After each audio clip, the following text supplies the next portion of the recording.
So good day to everyone, especially to Sir Marvin Bartolome.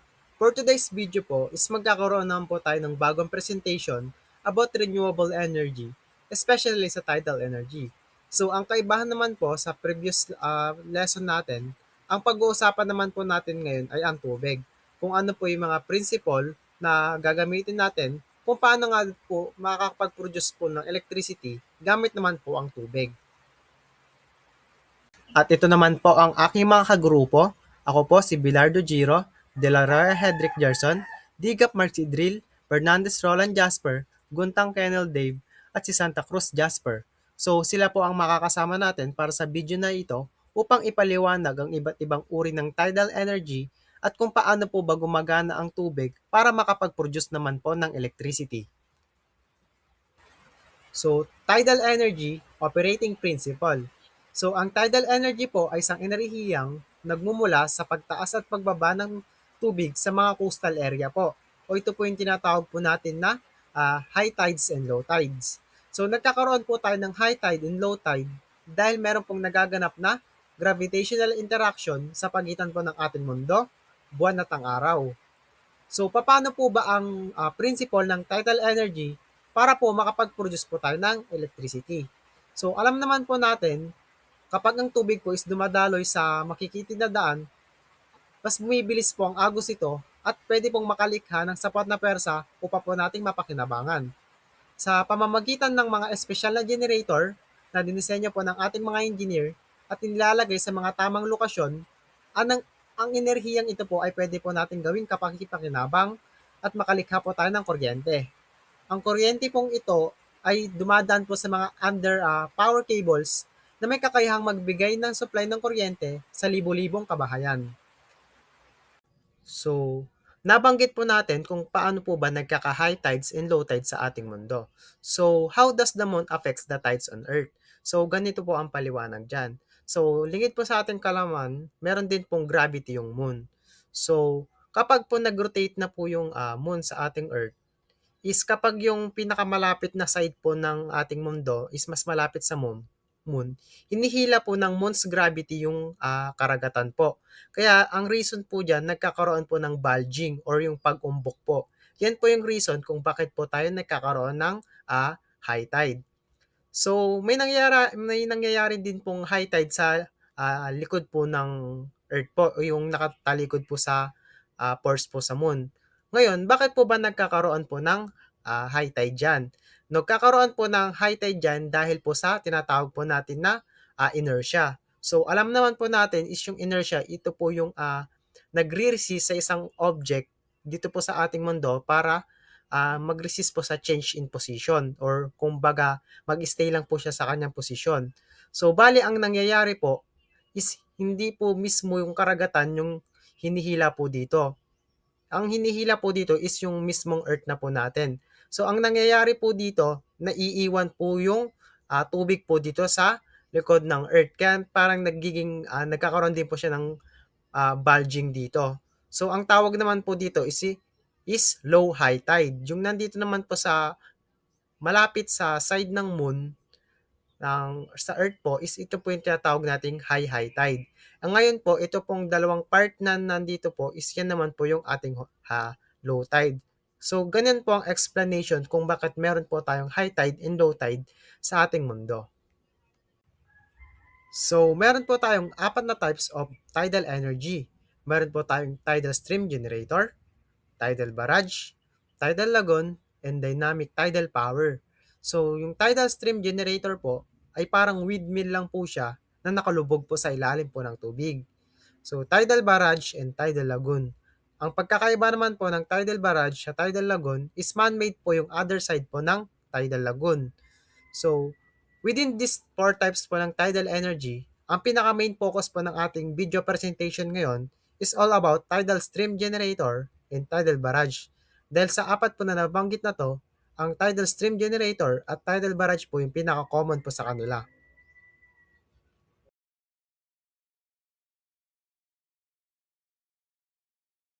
Dito, ipapaliwanag ko kung ano ang tidal stream generator at paano ito gumagana. Ang tidal stream generator ay parang windmill sa ilalim ng dagat. Ito ay parang wind turbine pero nasa ilalim ng tubig, tapos nakalubog siya ng 25 to 50 meter.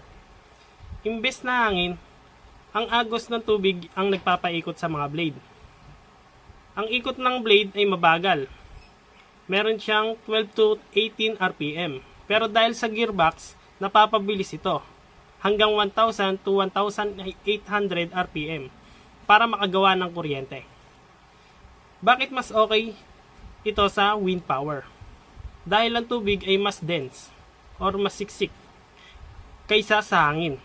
Mas maraming energy ang nakukuha rito. Pero dahil malakas ang pressure ng tubig, kailangang mas matibay at mas mahal ang mga panggawa dito. O yung mga pyesa mahal. At merong unang tidal stream generator na nabuo sa mundo. Seagen. Ito'y matatagpuan sa Ireland. 2008. Meron itong capacity na 1.2 megawatts. At tumagal ito hanggang 2019 para kumuha ng mahalagang data. Dito naman sa blade design. Hindi lang basta-basta ang paggawa ng blades. May tatlong main factor na kinoconsider. Hydrodynamics. Ang shape ng blades ay parang pakpak ng eroplano or hydrofoils para ma-maximize ang lift o hatak ng tubig at mabawasan ang drag. Structural strength. Dahil mabigat ang tubig, kailangan gawa sa matibay na composite materials ang blades para hindi na ito mabali o masira sa tindi ng puwersa. Cavitation control. Pinipigilan nito ang pagbuo ng vapors bubble. Bubble na nagaling sa pressure difference. Kapag pumutok ang mga bubbles na ito, pwede nitong mabutas o masira ang blades. Dito naman ang iba't ibang uri ng tidal stream generator. One is horizontal axis turbine. Ito ang poster boy ng tidal energy dahil mukha siyang wind turbine sa ilalim ng dagat. Paano ito gumagana? Ang blades ay umiikot perpendicular sa agos ng tubig. Ito ay common dahil ito ang pinaka-proven na technology. Mataas ang efficiency nito kapag direkta ang tama ng agos. Second one is vertical axis turbine. Ang axis nito ay nakatayo vertically. Para yung mga egg beater sa kusina o yung mga umiikot na signage sa gasolinahan. Ang advantage nito, kahit saan manggaling ang agos ng tubig, iikot pa rin siya. Hindi niya kailangan ng yaw mechanism para humarap sa agos. Mas mababa ang efficiency nito kumpara sa horizontal axis. At mas malakas ang stress o pagod sa mga mechanical parts nito. The third one is oscillating hydrofoil. Ito ay kakaiba dahil walang umiikot na blades. Paano ito gumagana? Gumagamit ito ng mga pakpak or hydrofoils na gumagalaw ng up and down o parang kumakaway. Ang galaw nito ay nagdadrive ng hydraulic fluid para magpaikot ng generator. Maganda ito sa mga mabababaw na lugar kung saan hindi kasya ang malalaking bilog na blades ng horizontal axis turbine. Pang-apat, cross-flow turbine. Parang cylinder ang forma nito na may mga blades sa gilid. Paano ito gumagana? Ang tubig ay dumadaan sa loob ng turbine bago lumabas sa kabilang butas. Pwede itong itanim ng pahiga or horizontally o patayo. The best dito sa tidal stream na ito, hindi masyadong malalim pero malawak ang sakop. Pang-5, Venturi ducted device. Kung mapapansin mo sa picture, parang may embudo o shroud sa paligid ng turbine. Ayon sa Venturi effect, kapag pinadaan mo ang tubig sa isang masikip na space, bibilis ang daloy nito. Kahit medyo mabagal ang natural na agos ng dagat, bibilis ito pagpasok sa duct. Kaya mas maraming energy ang nagagawa ng maliit na turbine. The last one is tidal kite. Ito ang pinaka high-tech sa lahat. Isang underwater kite na may nakakabit na turbine sa ilalim nito. E paano ito gumagana? Nakatali ito sa seafloor at lumilipad sa ilalim ng tubig sa pattern na pait. Dahil mabilis ang lipad ng kite kaysa sa aktwal na agos ng tubig, mas mabilis umikot ang turbine nito. Perfect ito sa mga lugar na malalim ang dagat pero medyo mahina ang agos. Ayan, makikita po natin sa picture, tidal farm. Pinapakita rito ang itsura ng isang tidal farm. Makikita ang mga turbine na naka-install sa seafloor. Bawat isa ay konektado sa underwater cables na nagdadala ng kuryente papunta sa onshore substation, yung building sa lupa, para ma-distribute sa mga bahay-bahay. Safe ito sa ecosystem kumpara sa tidal barrage or yung dam, dahil hindi nito hinaharangan ang buong daan ng tubig.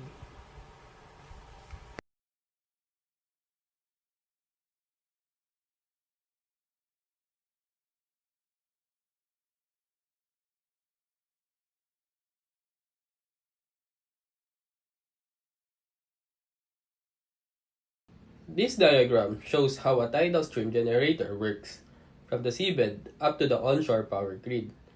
Sa pinakailalim ng diagram, makikita ang gravity-based foundation na nakapatong sa seabed. Mabigat ang base na ito para manatiling stable ang turbine kahit malakas ang tidal currents at hindi ito gumalaw o matumba. Habang dumadaloy ang tides, the moving seawater passes through the rotor blades, causing them to rotate. Dahil mas dense ang tubig kaysa sa hangin, kahit sobrang bilis ng daloy, sapat pa rin ang force para paikutin ang blades.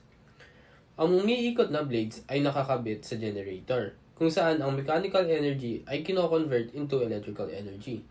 Ito ang mismong proseso kung saan nag-aakagawa ng kuryente. Pagkatapos ma-generate ang electricity, ito ay dinadala ng electrical cables na nakalatag sa seabed papunta sa onshore substation. Sa substation, ang kuryente ay ina-adjust at pagkatapos ay ini-inject sa national power grid para magamit ng mga bahay, schools, at industry. Overall, pinapakita ng diagram nito kung paano ginagamit ang natural at predictable movement ng tides para makapag-produce ng clean at renewable energy. CGen is a commercial-scale tidal energy system developed by Marine Current Turbines. It was installed in Stamford Lough, Northern Ireland, a location chosen dahil malakas at consistent ang tidal current sa area. Structurally, ang CGen ay binubuo ng isang large steel monopile tower na nakafix sa seabed. Attached to this tower are two horizontal axis turbines, similar in design to underwater wind turbines. Ang unique feature nito ay pwedeng iangat ang turbine above the water surface for maintenance, which reduces costs and improves safety. As the tide flows in and out, umiikot ang turbines in both direction. This allows CGen to generate power during both incoming and outgoing tides. The rotation drives onboard generators that convert the kinetic energy of the moving water into electric energy. Ang kuryenteng na-generate ay dinadala sa shore through subsea cables and then supplies directly to the power grid. CGen has a maximum capacity of 1.2 megawatts, which is enough to provide electricity to several hundred homes. One important advantage of CGen is its reliability. Dahil predictable ang tidal cycles, mas madaling i-forecast kung kailan at gaano karaming energy ang maiproproduce nito. This makes CGen a strong example of how tidal energy can be used in real-world application. In summary, CGen proves that tidal stream technology is not just theoretical. It demonstrates how advanced engineering can turn ocean currents into a practical, clean, and renewable energy source. Okay, so now let's move on to the operational tidal stream generator as of January 2026 from different parts of the world. Sa table, makikita natin ang mga pangalan ng mga station, kanilang kapasidad, bansa kung saan sila naka-install, taon kung kailan nagsimula ang operation, at ang klase ng turbine na gamit nila. Pinakamalaki sa listahan ay ang Maygen sa Scotland, UK, na may kapasidad na 6 megawatts at gumagamit ng horizontal axis turbines. Nagsimula ito noong 2016 at isa sa pinaka-advanced na tidal projects ngayon. Sunod naman ay ang Orbital O2 sa Orkney, UK, na may kapasidad na 2 megawatts at ang Magallanes Renovables ATRR na may 1.5 megawatts. Pareho ring gumagamit ang horizontal turbines at nasa parehong lugar sa orbit. Meron din kakaibang technology na ginagamit sa Minesto, Vestmannansed sa Faroe Islands na tinatawag na tidal kite. Isang innovative na paraan para mag-harness ng tidal energy. At ang Uldolmok Tidal Power Station sa South Korea ay gumagamit ng cross-flow turbines at nagsimula pa noong 2009. Kaya isa ito sa mga pioneer projects sa mundo. Ipinapakita ng slide na ito na iba't ibang bansa na ang gumagamit ng tidal energy gamit ang iba't ibang klase ng turbine na nagpapatunay na ito ay isang promising at sustainable source of renewable energy. Ang tidal barrage is a dam-like structure na itinatayo across an estuary or bay para gumawa ng kuryente gamit ang pagtaas at pagbaba ng tides. Parang hydroelectric dam pero tidal flow ang gamit. Sa high tide, tinatrap nito ang seawater para magkaroon ng mataas na tubig sa isang side ng dam. Pag bumaba na ang tide, nire-release ang tubig papunta sa turbines. At dito, kino-convert ang potential energy ng water height difference into electricity. Ang advantage ng tidal barrage ay nagbibigay ito ng predictable at pollution-free power, kaya maganda ito bilang isang renewable energy source. Pero, mahal ang construction cost nito, at may malaking epekto ito sa environment dahil binabago ang natural flow ng tubig at ecosystem sa area. Kaya mahirap gawin at kailangan pag-aralan ng mabuti. Overall, tidal barrage is a powerful technology, pero may mga challenges pa sa implementation dahil sa cost at environmental concerns.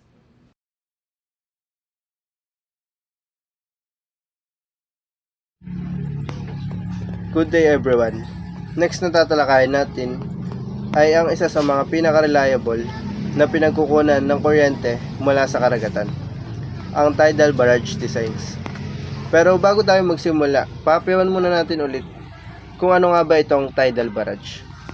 Sa madaling salita, isa itong dam-like structure na itinatayo natin sa mga estuaries o bukana ng dagat para ma-harness ang lakas ng tubig na dala ng mga tides.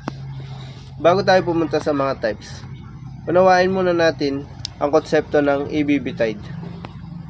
Based dito sa notes sa ibaba, ang EBB tide ay ang period sa pagitan ng high tide at low tide. Ito yung pagkakataon na ang sea level ay unti-unting bumababa at ang tubig ay umaagos palayo sa shore o moving offshore. Napakahalaga na maintindihan natin ang cycle na ito dahil ang pag-generate ng kuryente ay nakadepende sa kung paano natin gagamitin ang pressure difference o yung tinatawag nating head sa pagitan ng tubig sa loob ng reservoir at tubig sa labas o sa dagat. Ngayon, himayin natin ang tatlong pangunahing disenyo sa mga susunod na slides. Ang EBB generation, flood generation, at two-way generation. Proceed naman tayo ngayon dito sa EBB generation. Ang system na ito ay naglalayong kumuha ng power habang ang tubig ay lumalabas sa ating tidal reservoir tuwing EBB flow tide. Ganito ang process. Kapag high tide, bubuksan natin ang sluice gates para hayaang mapuno ang ating basin. Kapag naramdaman na nating pumipihit na ang tide at nagsisimula ng bumaba ang level ng dagat, agad nating isasara ang mga gates para matrap ang tubig sa loob. Maghihintay tayo hanggang sa bumaba ng husto ang sea level sa labas. Dahil dito, magkakaroon ng malaking height difference. Kapag sapat na itong height difference at ang pressure, i-release na natin ang trap water sa basin para dumaan sa mga turbines. Ito ang itinuturing na most efficient design sa lahat. Kaya naman ito ang madalas gamitin para sa mga malalaking operations. Ang next type naman ng tidal barrage design ay itong flood generation. Kung ihahambing natin ito sa EBB generation, baliktad ang logic. Ang power ay nakikreate habang ang tubig ay pabalik o papasok sa ating reservoir tuwing incoming flood tide. Habang tumataas ang tide sa dagat, sisiguraduhin nating sarado ang mga sluice gates para manatiling empty ang ating basin. Dahil empty ang loob pero tumataas ang tubig sa labas, magkikreate ito ng tinatawag nating head height o difference sa water levels. Kapag naabot na ang tamang height difference, bubuksan na natin ang daluyan para ang tubig mula sa dagat ay bumuhos papasok sa basin. Dadaan ito sa ating turbine tunnels at doon tayo makakakuha ng kuryente.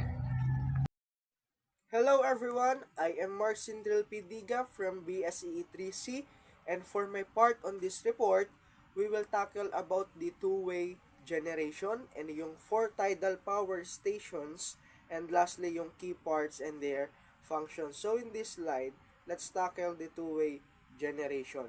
Kung ano ba yung nangyayari kapag sinabi nating two-way generation. So a two-way generation tidal barrage generates electricity during both the incoming and outgoing tides. Si incoming, siya yung tinatawag nating flood generation. Si outgoing flow, ito yung tinatawag na EBB generation. So, na-discuss na yan ng unang reporter. So, proceed tayo. Maximizing power production by utilizing water flow in both directions. Using specialized bidirectional or adjustable pitch turbines, this method reduces periods of non-generation, though it often results in lower overall efficiency compared to specialized one-way EBB generation. Kung yung naunang dalawa ay one-way lang, si EBB tsaka si flood, ito naman ay nakakapag-generate ng current o electricity sa parehong direction, papasok man o palabas yung flow ng water. Gumagamit yung system na to ng mga bidirectional turbines para ma-maximize yung duration ng paggawa ng kuryente. Ang malaking advantage nito, nababawasan yung tinatawag nating idle time o yung mga oras na walang nagiging produksyon. Kaya sa two-way, mas continuous yung ating energy supply. Pero syempre, may trade-off. Ano yung trade-off? Yung design na ito, generally more expensive o mas mahal yung gagastusin sa pagpapatayo. At kung susukatin naman natin, when it comes to efficiency per unit of energy, mas mababa ito kumpara sa simplified EBB generation. So, mag-proceed tayo sa list of tidal barrage updated as of January 2026. So, ito yung ating 4 tidal power stations na i-discuss mamaya. Ang una, yung Siwa Lake Tidal Power Station, Dilarans Tidal Power Station, the Jiangxia Tidal Power Station, and lastly, yung Annapolis Tidal Generating Station. So, later on, di-discuss natin yan isa-isa. Kung ilang megawatt capacity yung kaya ng bawat isang tidal power station, kung saang country ba ito itinayo na nag-originate, kung anong taon ba nagsimula na mag-operate, o kung anong taon natapos, at kung anong dahilan kung bakit tumigil yung operation. And then, i-discuss din natin kung anong type ba ng tidal barrage ang ginamit sa mga design ng tidal power station na ito. Ang first na power station na i-discuss natin ay si Siwa Lake Tidal Power Station. So, the Siwa Lake Tidal Power Station in South Korea, located in Ansan, is the world's largest tidal power plant, boasting a 254 megawatt capacity with 10 25.4 megawatt turbines, operational since 2011 and owned by K-Water, providing clean energy, reducing the CO2 and improving the polluted Siwa Lake's water quality by utilizing its seawall for power generation, making it a benchmark for renewable energy. So, si Siwa Lake Tidal Power Station, located pala sa South Korea. May megawatt capacity na 254 megawatts from 10 submerged turbines.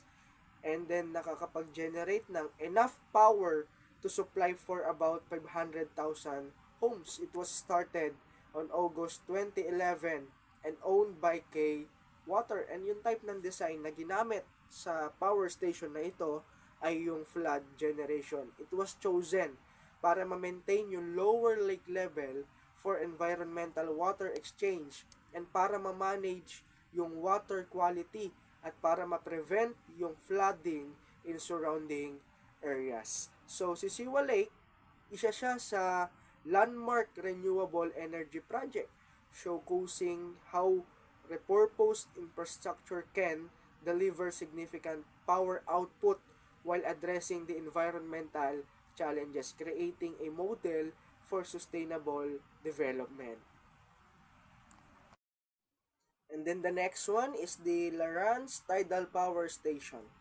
The principal tidal power station was the Larance Tidal Power Plant, built over 6 years from 1960 up to 1966 at Larance, France. It has a 240 megawatts introduced limit. It is located on the estuary of the Rance River in Brittany, France. Si Larance, nag-open siya noong 1966. It was the first tidal power station featuring 24 10 megawatt bulb turbines with a total capacity of 240 megawatts. Ito yung kauna-unahang tidal power station bago pa man si Siwa Lake, and it was the largest such power station in the world by installed capacity for about 45 years. Mula 1966 up to 2011, si Larance yung pinakamalaking power station sa buong mundo. And then until dumating nga si Siwa Lake sa South Korea noong 2011, yung type ng design na ginamit para kay Larance ay ang two-way generation. And then for the next power station is the Jiangxia Tidal Power Station. The Jiangxia Tidal Power Station, located in Wenling City, Zhejiang Province, China, is the largest tidal power plant in China and then the fourth largest in the world, commissioned in 1980 with full completion in 1985. The 4.1 megawatts barrage type facility utilizes 6 bidirectional bulb turbines to generate power, often paired with recent floating solar additions. Si Jiangxia Tidal Power Plant, ito pala yung fourth largest tidal station in the world pagkatapos ni Siwa Lake Tidal Power Station sa South Korea, and then the Larance in France, and then si Annapolis in Canada. So si Jiangxia, mayroon itong 6 bulb turbine generator units operating in both EBB and flood tide. So it means two-way generation yung ginamit na design sa kanya. Nag-start ito noong year 1980. Pero yung kaniyang full completion ay noong 1985. Meron itong 40 megawatts capacity, and then yung type nga ng design na ginamit kay Jiangxia ay yung two-way generation din. And yung last na tidal power station na i-discuss natin ay si Annapolis Tidal Generating Station. So, the Annapolis Royal Generating Station was a tidal power generating station in the Bay of Fundy in Nova Scotia, Canada. When operational, it was the only tidal generating station in North America and was one of the few in the world located upstream of Annapolis Royal, Nova Scotia, and it generated about 30 million kilowatt hours per year, enough for 4,500 houses. And then the peak output was 20 megawatts. So, ito pa lang si Annapolis Royal Generating Station. Ito lamang yung tidal generating station sa North America. Nagko-consist ito ng 20 megawatts capacity, and then as I've said earlier, located ito sa Nova Scotia, Canada. Started on year 1984 until year 2019. 35 years lang nag-operate si Annapolis Tidal Generating Station. Bakit? Kasi dahil ito sa non-repairable equipment failure and then significant environmental issues. So, ito na yung last na tidal generating station na i-discuss natin. Magpo-proceed na tayo sa key parts and their functions. And for the last part of my report, proceed tayo sa key parts and their functions. Dito, i-discuss natin yung 6 key parts at kung paano ba sila nag-function. Ang first natin ay yung turbine blades. Captures the kinetic energy of the moving water as it passes through the tunnel rotating the shaft. So, si turbine blades, siya pala yung nagka-capture ng kinetic energy mula doon sa flowing water na nagpapas mula doon sa tunnel. And then, dahil doon nagro-rotate yung tinatawag natin na shaft. And then, the next parts is the generator.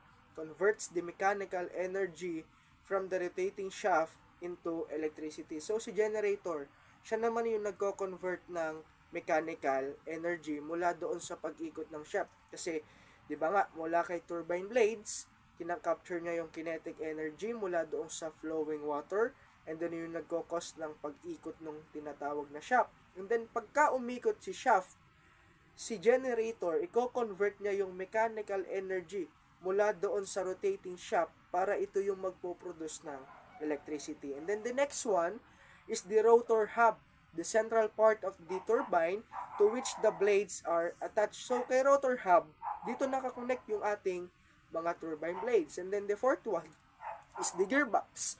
Increases the speed of rotation from the blades to a level suitable for the generator. So, ini-increase niya pala yung speed ng pag-ikot ng mga blades para doon naman sa pag-ikot ng ating generator. And then, the fifth one is the sluice gates.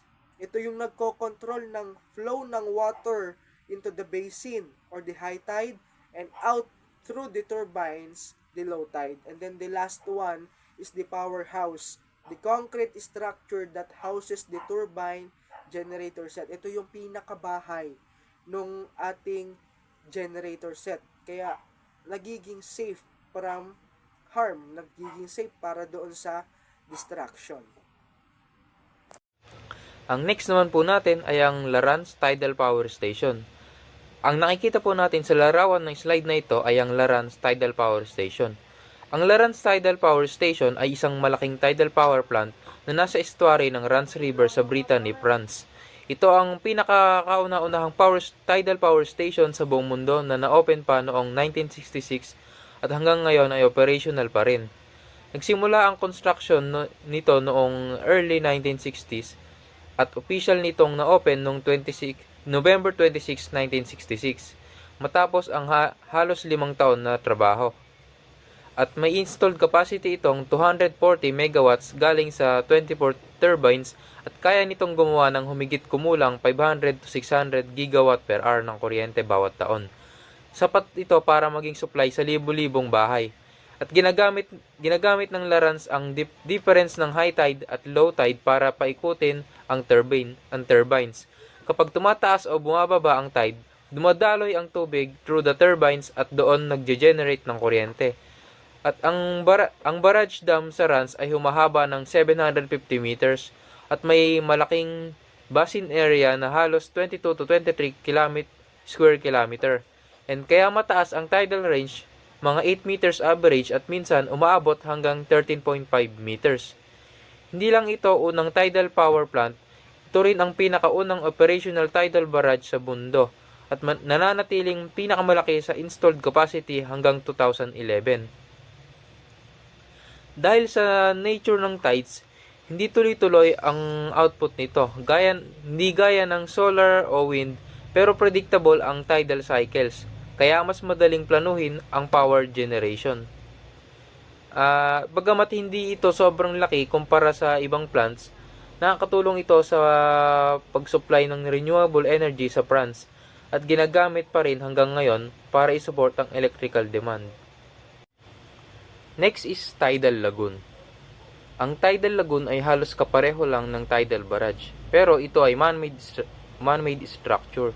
Sa halip na harangan ang buong estuary, ang lagoon ay ginagawa sa tabi ng coastline at bumubuo ng artificial basin, kadalasan ay U-shape.